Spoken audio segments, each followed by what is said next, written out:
Hey, Sneaky Link's back again tonight for part 2 of our little Slitaz little look at it.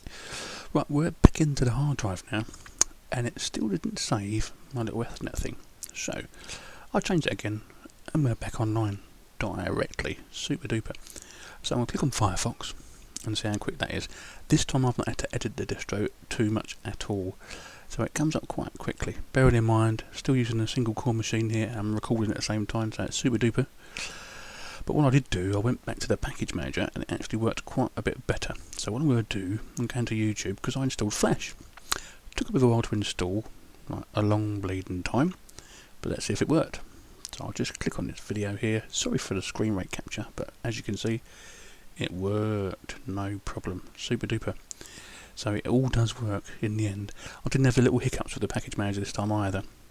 So we're going to click on them again, I think. We put our little root password in, and the package manager will come up after it's scanned its packages. And I'm going to show you a little bit about it. It's quite really simple to use, really. So we'll just wait for it to come up, and we're going to have a little look at it when it comes up.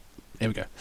Right, there you can see all the applications. I'm not going to recharge the list. This is when I had the problems before. As soon as I recharged the lists, it just stuck and used 100% CPU and didn't want to do anything, and I had to kill the process several times before it went away.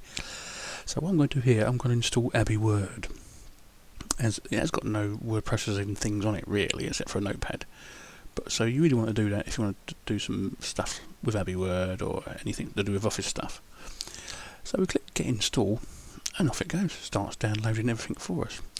Now when I installed Flash a bit earlier, what actually happened was every time it needed an extra lib, I had to say yes. But this time I didn't have to do anything. It just installed all the missing dependencies straight away, as you can see. It's just install them straight away. You ain't got to do nothing, which is really, really good. You also get the options just to get them and not install them. You can do them manually if you want to, but why would you, really? Just do it this way. Especially if it's only like abiword or something. There's no big deal, is it? It's not a big download. So it's scrolling through, getting all the extra dependencies. Simple. Reminds me of Tiny Core and DSL. And bearing in mind, it did used to do a bit for DSL. Not too bad, really. There we go. I think that's done. See, it's a little stall bit I had earlier, and it went away this time. Now it's on a hard disk, which is super. So what I'm going to do, go to the menu. Is it there? abiword's there. Super. Click on it. Look at that. Lovely. I love it already. So we'll see what abiword it is. I could have looked earlier, but I couldn't be asked. There we go. It all works. Super duper. On my little tiny hard drive. I'll tell you what. This is one worth getting. Alright, the package manager's got to have a bit of work done to it, but I think once they sort that out, we ain't going to have no problems, and this could be really, really great.